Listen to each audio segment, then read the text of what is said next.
I'm 88 years old, worked the railroads for 40 years, traveled more miles than most people will see in 3 lifetimes, and spent the better part of the last decade learning something I should have figured out 50 years ago. How to be alone, not lonely, alone. There's a difference, and that difference is everything. I'm going to tell you something that's going to make some of you uncomfortable. There's a crisis happening right now, particularly among men, and nobody wants to talk about it honestly. The numbers say that a staggering percentage of men have no close friends, 0, not acquaintances, not people they nod to at work, no one they can call at 2 in the morning when things fall apart. No one who really knows them. That's not just a statistic. That's a social catastrophe. That's millions of people walking through life fundamentally disconnected, and most of them don't even realize how deep the problem goes until something breaks, a divorce, a death, a sudden retirement. Then they look around, and there's nobody there. That was me. My wife's name was Eleanor. We called her Ellie. We were married for 56 years. She died 8 years ago, and when she went, I discovered something that terrified me. I had no idea how to be alone. Not because I couldn't physically take care of myself. I could cook a meal, do laundry, pay the bills. But emotionally, psychologically, I was completely lost. I had outsourced my entire emotional life to her for decades. She was my connection to the world, to meaning, to other people. And when she died, I realized I had no relationship with myself whatsoever. For the first year after Ellie passed, I sat in a recliner and waited to die. That's the honest truth.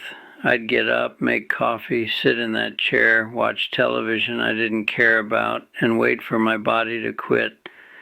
I thought that's what you did when your spouse died. You just waited your turn.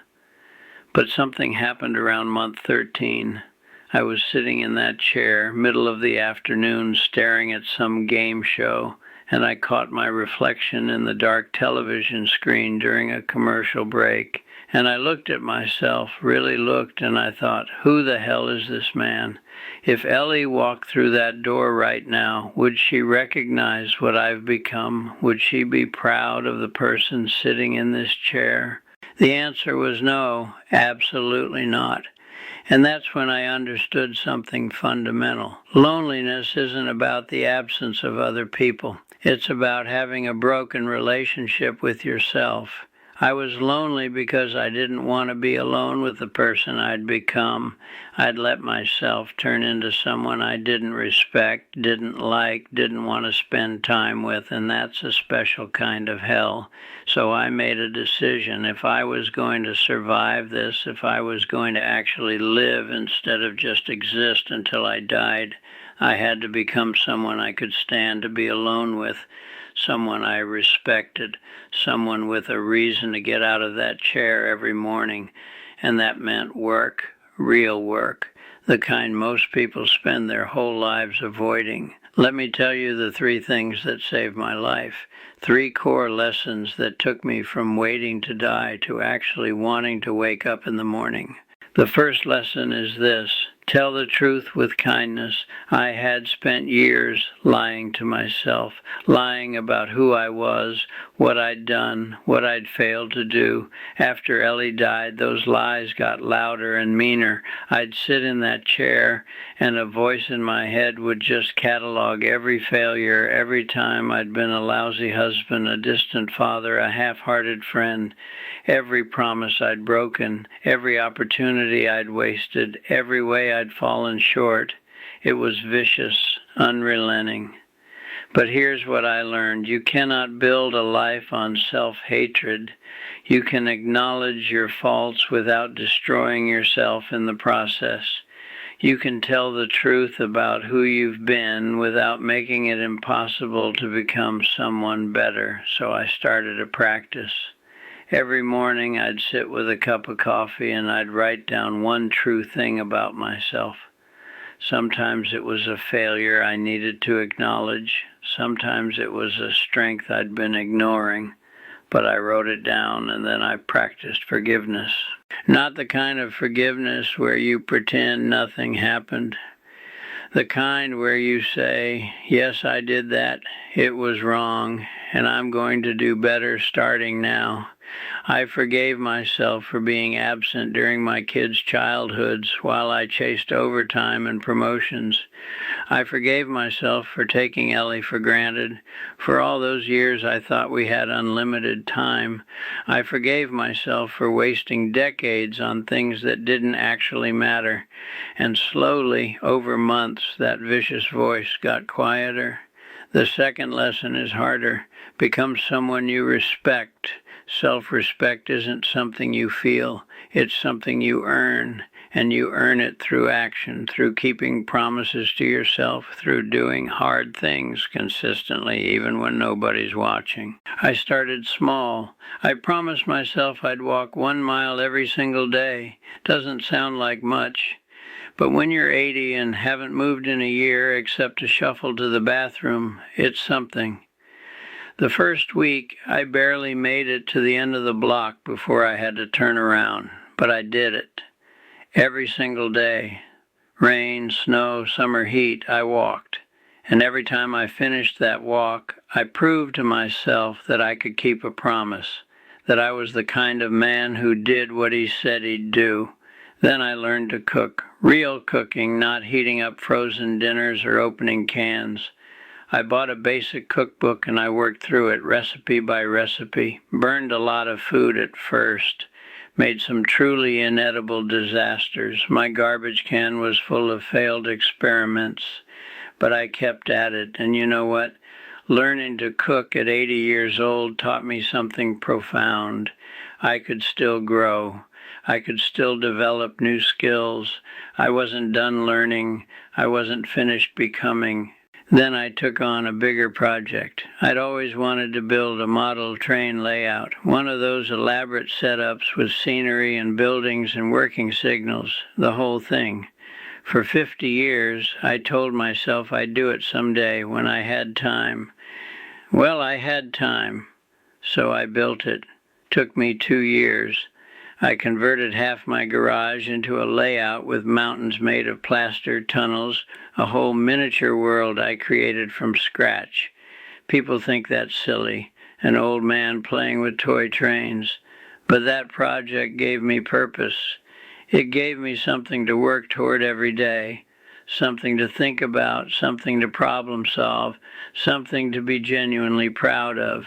And when I finished a section, when I finally got the wiring right or the scenery looking realistic, I felt something I hadn't felt in years. Competence, pride, self-respect. There's actual research on this, by the way. Studies show that people with a sense of purpose live longer, healthier lives. It's not just psychological, it's biological. Your body responds to meaning. When you have a reason to get up, when you're working towards something that matters to you, your health improves in measurable ways. I saw it in myself. My doctor couldn't believe the change in my numbers. Blood pressure down, energy up, mental clarity better, all because I stopped waiting to die and started building something. The third lesson is about connection, but not in the way you think. After I'd spent a couple years working on myself, becoming someone I could actually respect, I started reaching out to old friends, not because I was desperate or lonely in that clinging, needy way, because I genuinely wanted to, because I had something to offer now. There were 3 guys I used to work with on the railroad. We'd lost touch over the years the way people do. I called them up, suggested we meet for breakfast once a week. Nothing fancy, nothing deep, just a regular thing. Every Thursday morning at the same diner. They agreed, probably out of pity at first or curiosity, but it stuck. We don't talk about profound things. We don't share our deepest feelings or have emotional heart-to-hearts.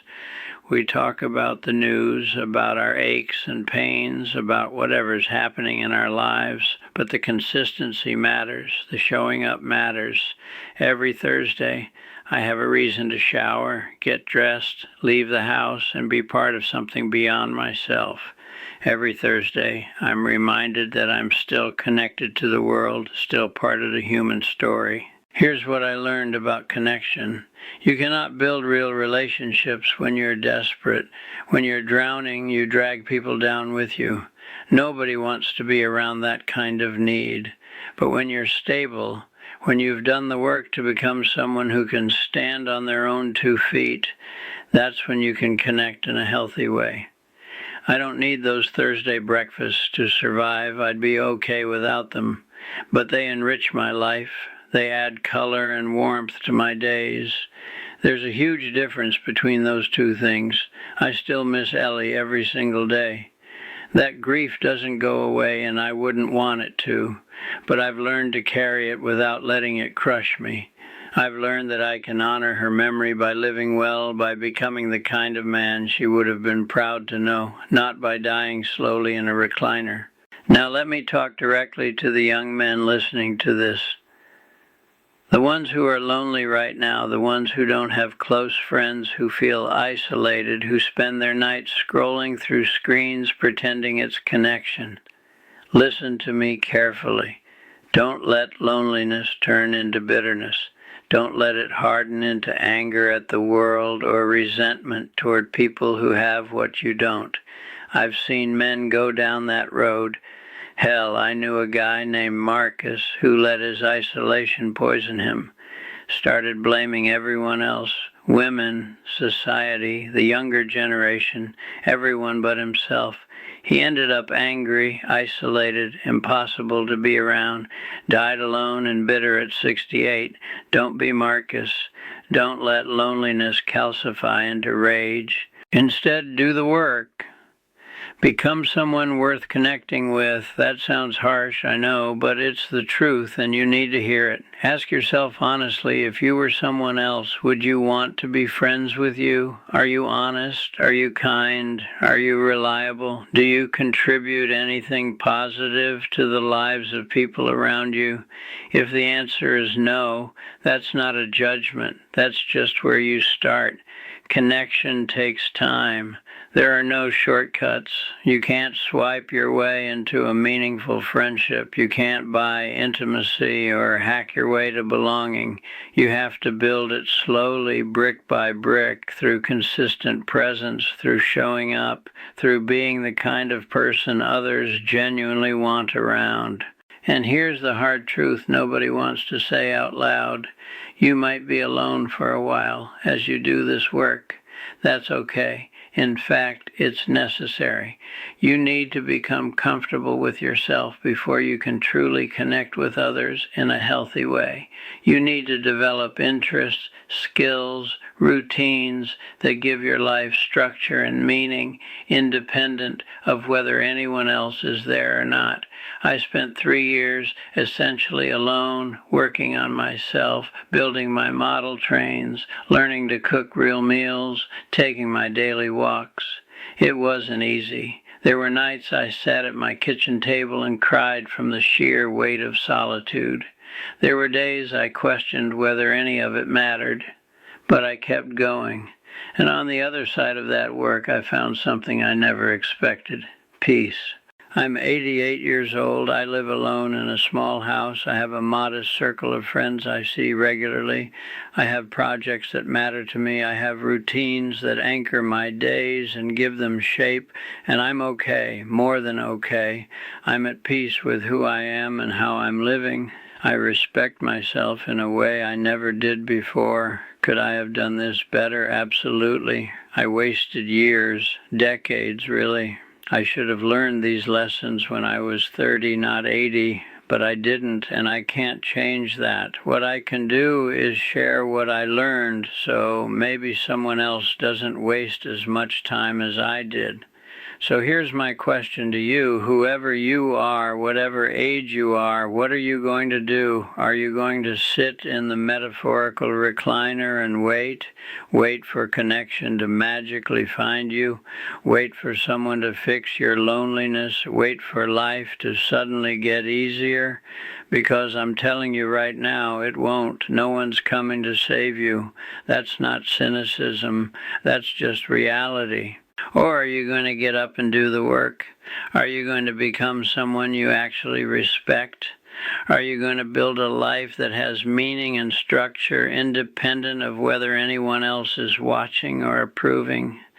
Are you going to learn to be alone without being lonely? I chose to get up. At 80, broken by grief, lost and purposeless, I chose to live. And if I could do it then, at that age, in that condition, you can do it now. You have time I don't have. You have energy I'll never have again. You have possibilities that are closed to me. But you have to choose. You have to decide that you're worth the work.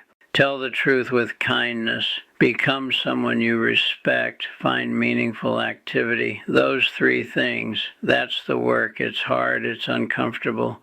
It takes time and consistency, and there are no shortcuts.